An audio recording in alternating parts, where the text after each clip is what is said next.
Waktu itu saya jadi James Bond, jaga masjid dan kebun. 4 tahun setengah saya di masjidnya Muhammadiyah. Alhamdulillah nggak ada masalah Bapak. Masalahnya cuma satu. Gara-gara saya ikut Muhammadiyah, saya kurus, berat badan saya hanya 40 kilo.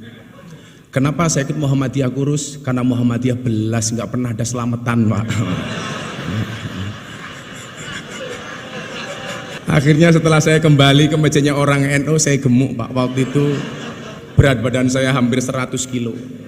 Kenapa jadi orang NU gemuk Pak? Karena orang NU dikit-dikit makan.